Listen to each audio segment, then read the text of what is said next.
Hello YouTube family, कैसे हैं आप लोग।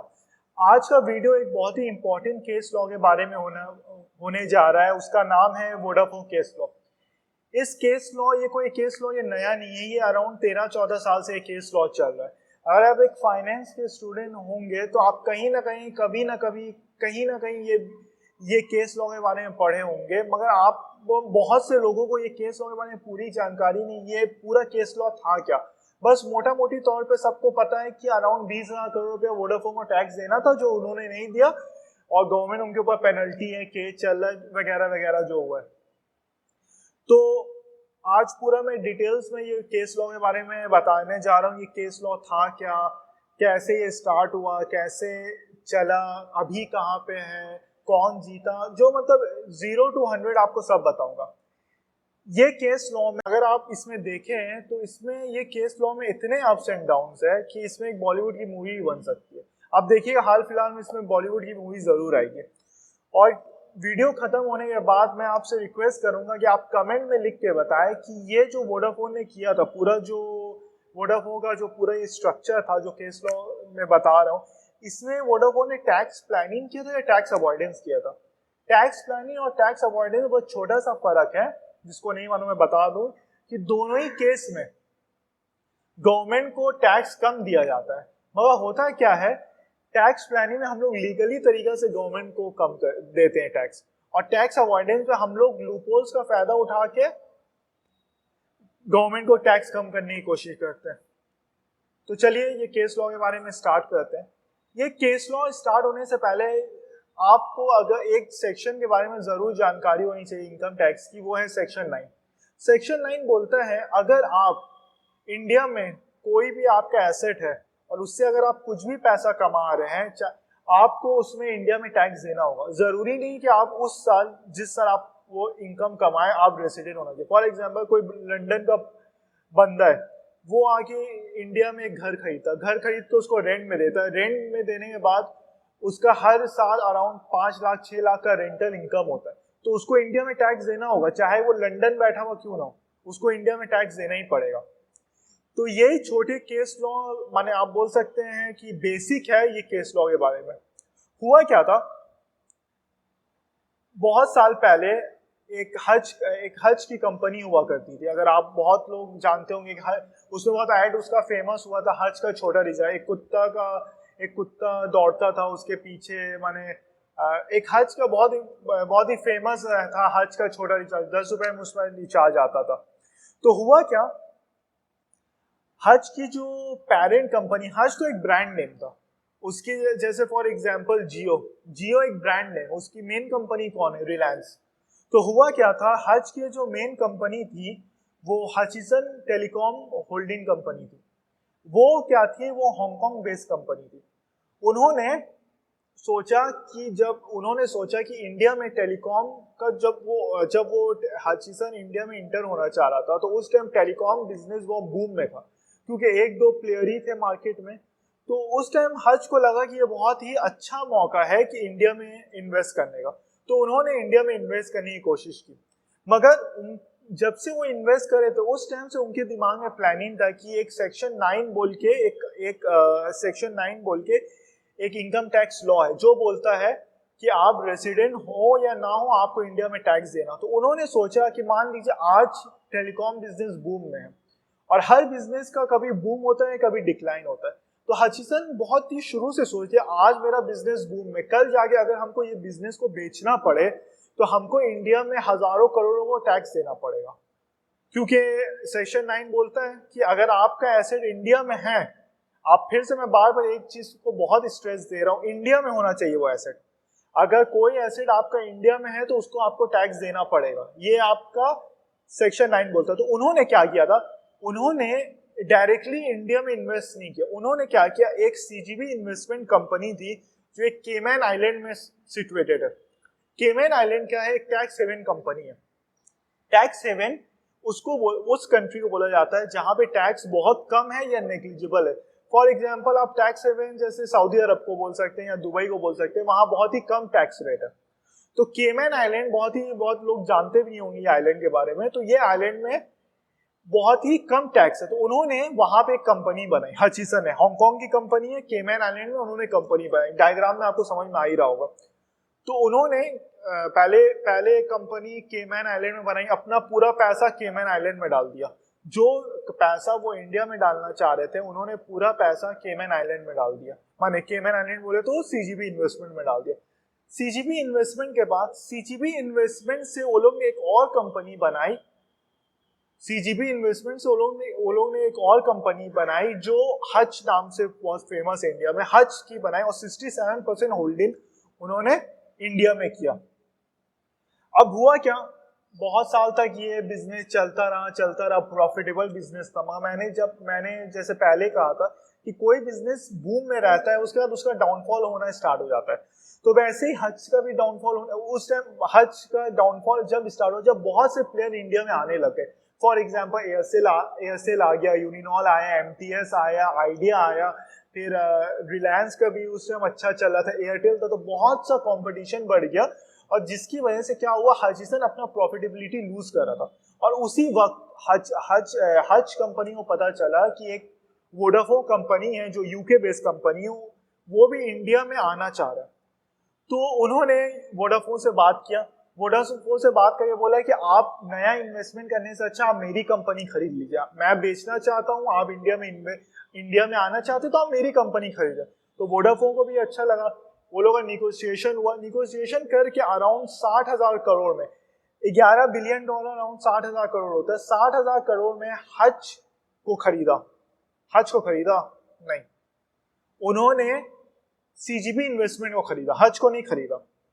हज को अगर वो लोगों ने खरीदा होता तो 20 अराउंड उस टाइम उनको 7,000 करोड़ रुपया टैक्स देना पड़ता। तो उन्होंने दिमाग लगाया, हज को नहीं खरीदा, उन्होंने खरीदा केमैन आइलैंड को, माने सीजीबी इन्वेस्टमेंट को खरीदा उन्होंने।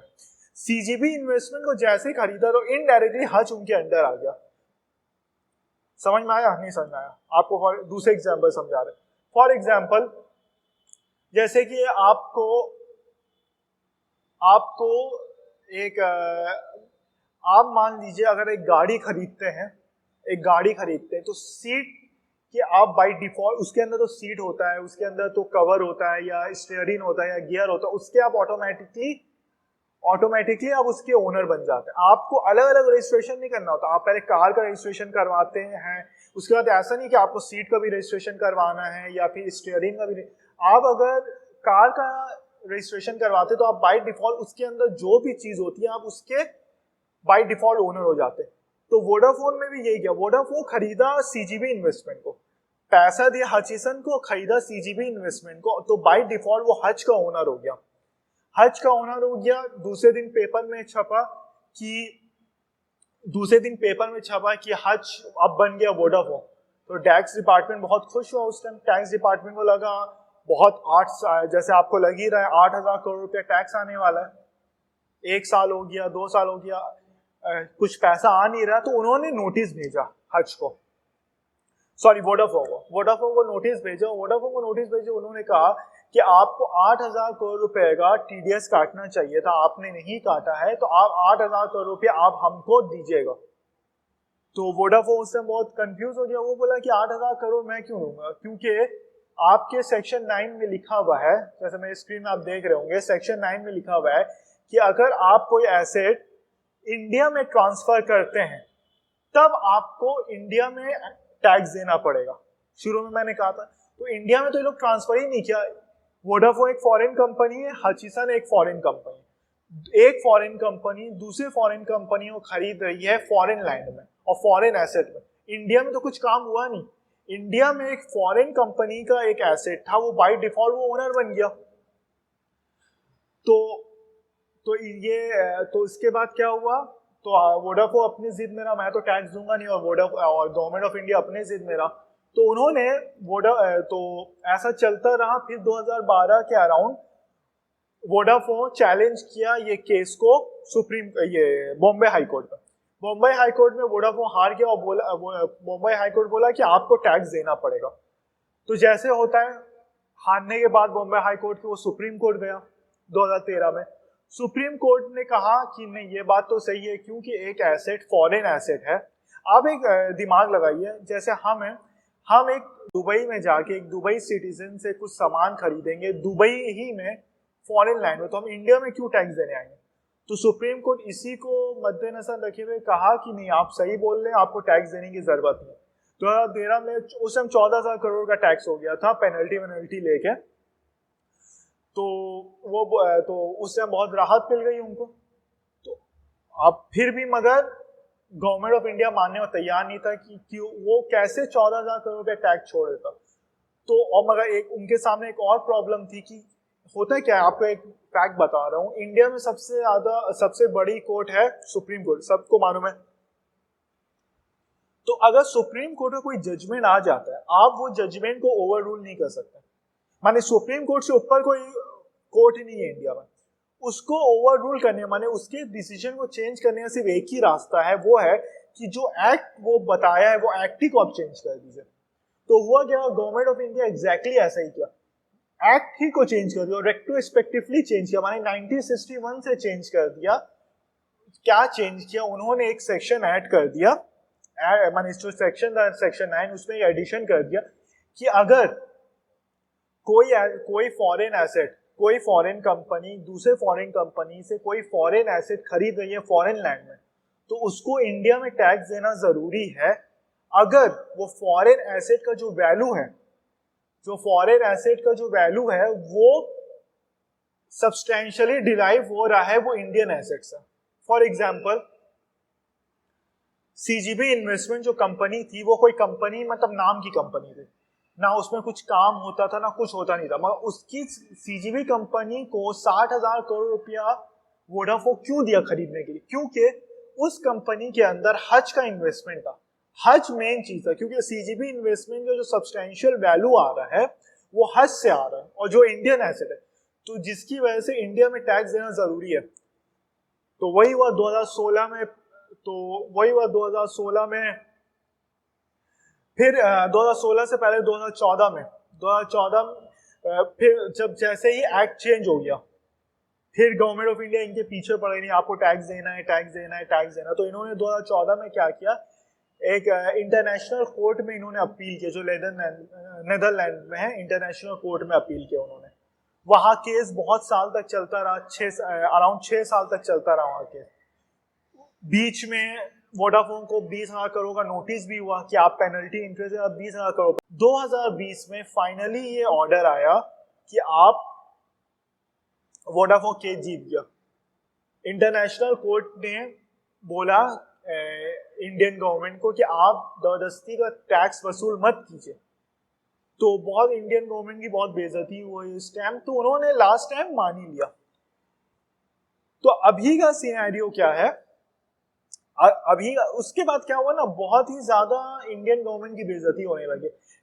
माने वो इंडियन गवर्नमेंट का नाम खराब हो गया कि ये फॉरेन कंपनी से जबरदस्ती टैक्स वसूल रही है। अराउंड 20,000 करोड़ तो छोटा रकम नहीं है। सेक्शन में ऐसा कुछ नहीं था कि आपको इंडिया में टैक्स देना है, क्योंकि फॉरेन एसेट खरीदा, मगर फिर भी गवर्नमेंट ऑफ इंडिया कैसे भी करके एक्ट को चेंज करके सुप्रीम कोर्ट को ओवर रूल करी, जैसे तैसे करके टैक्स लेना ही चाह रही थी। तो ऐसे बहुत नाम खराब, फॉरेन कंपनी आने से डर रही थी, क्योंकि मान लीजिए कल कोई फॉरेन कंपनी इंडिया आती है, इंडिया में इन्वेस्टमेंट करती है, हजारों करोड़ रुपया लगाती, कल कोई डिस्प्यूट होता है सुप्रीम कोर्ट में जाती, सुप्रीम कोर्ट में जाके अगर वो जीत दी जाती, कोई फायदा नहीं है, गवर्नमेंट ऑफ इंडिया रूल ही एक्ट ही को चेंज कर देगा। तो हुआ क्या, 2021 में अगस्त या हाल फिलहाल एक महीना पहले की बात है, तो 2021 में गवर्नमेंट ऑफ इंडिया एक बिल लाया, उसने कहा कि हम लोग ने जो रेट्रोस्पेक्टिव अमेंडमेंट किया वो तो वैलिड रहेगा, मगर वो अराउंड 17 या 20 कंपनीज है इंक्लूडिंग वोडाफोन, जिसमें वो एक्ट एप्लीकेबल नहीं होगा। मगर एक शर्त है, और एक्ट एप्लीकेबल नहीं होगा, और दूसरी बात, जितना भी उन्होंने टैक्स वसूला है वोडाफोन से और बाकी 16-17 कंपनियों से, उनको वो गवर्नमेंट ऑफ इंडिया टैक्स वापस कर देगी, मगर एक्सक्लूडिंग इंटरेस्ट, कोई इंटरेस्ट नहीं देगी।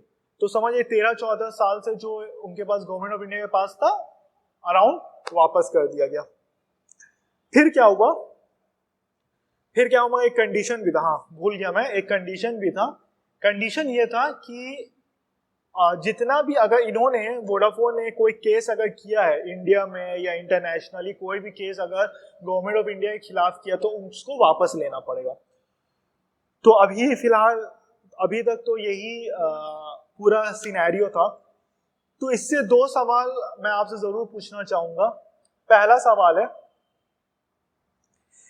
सवाल जो शुरू में कहा था कि ये टैक्स अवॉइडेंस था या टैक्स प्लानिंग था, जो हज ने वोडाफोन ने किया, ये आपके हिसाब से टैक्स प्लानिंग था या टैक्स अवॉइडेंस था? पहला सवाल ये। दूसरा सवाल मेरा ये है कि बेचा कौन? हचीसन। प्रॉफिट किसको हुआ? हचीसन को।